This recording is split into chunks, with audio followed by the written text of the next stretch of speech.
Díomh cóide tá fáiltear óhrás aniu go dtí scéalta le hAoife Tásúla an gcuil sibh go maith aniu agus ré le éisteach le scéal atá lonathe an áit dar bhanam baile ácha clia. An rá tusa riomh i mbaile ácha clia, nó an bhfuil tú a do chonaí i mbaile ácha clia?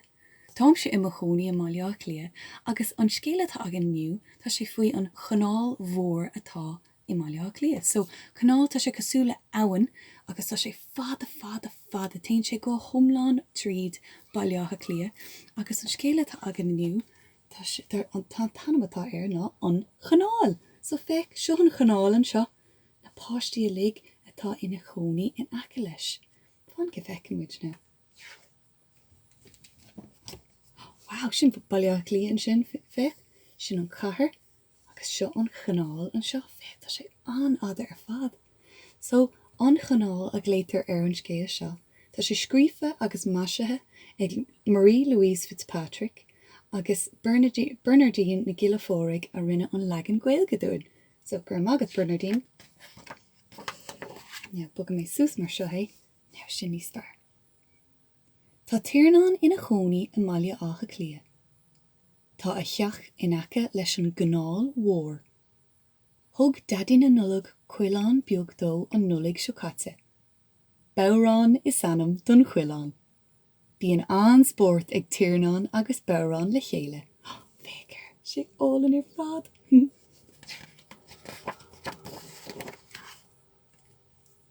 Tháinig an tarach. Bhí bórán tar éis fás beag anín. Maid in amháin, ghlé tíreanán ar bhórán. Ach níor tháinig bórán. Cáineach sé.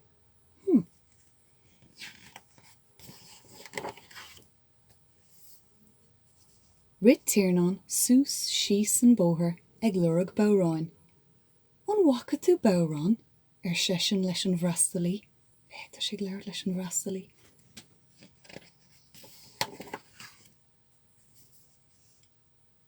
An wacha tusa bórán ar sa tíreanán le fear an ghuail.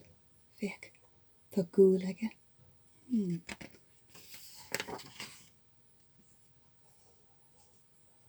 An wacha sibh bórán ar sa tíreanán leis na gasúir a bhí ag íoscaireacht. Ach ní aice aine é. Bhí tíreanán anbhrónach. Ó nó, cáil bórán. Cúpla lá ina dhé sin, tháinig fear an bhórse an bailach. Billy a banan dó. Bhí sé ag caint le mami. Cén fá go bhfuil tíreanán brónach ar sesin? Tá a chuileán beag ar iarraidh ar sa mami. An bhfuil?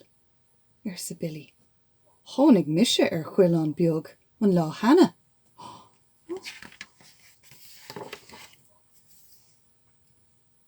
Tháinig mé an chuileán ag titim isteach sa chanáil ar sa Billy. Rug mé leis an líon íoscaig agus thug mé isteach ar an mórse é. Thug mé dom gharmhach chun aire a thuairt dó.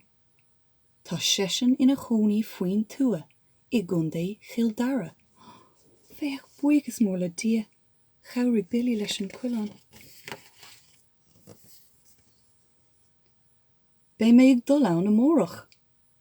B'éidir gur bhaith le tíreanán teachtlam ar sa Billy.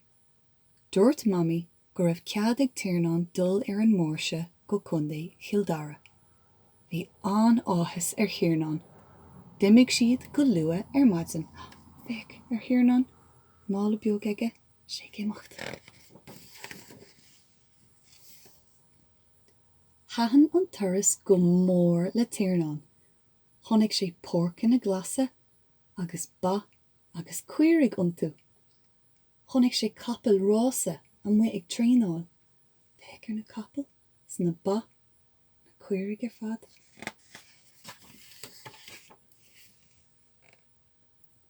Glúis siad fad le teach luch an tróna sin.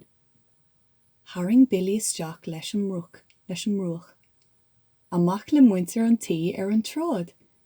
Rith búcail óg amach agus bórán in lena chuis.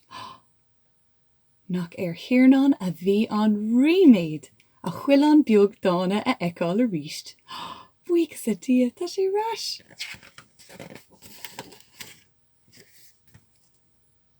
Antainne ab anam don bhúcail óg agus ba é Billy a chanathair. Thug sé tíreanán thart an bhuiream maidin. Chiamáin siad na ba óháile mar bhí sé an am iad a chrú. Féic agus an tamar fad tá an chanáil an seo agan.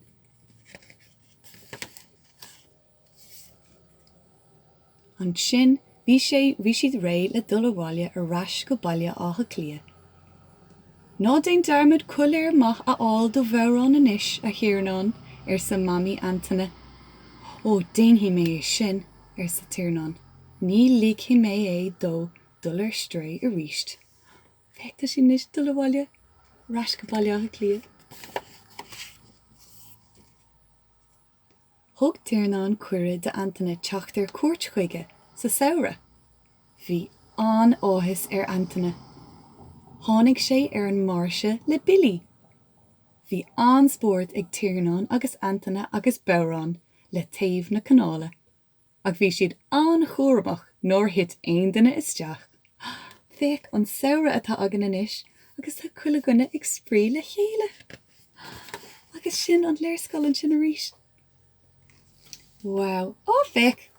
Sin tíreanán agus Bórán. Sin go hála nach bhfuil le cuairte, so sin I mbaile átha clia. So beidir lá éigean má tá sibh riamh I mbaile átha clia, má ecann sibh an chanáil mór fada, bhíodh sibh an am smaoinemh ar Bórán agus ar tíreanán. Iontacha. Okidoke go chuirte, slán inis agus seic mé sibh an chéad ó eile le hAoife Scéalta le hAoife. San!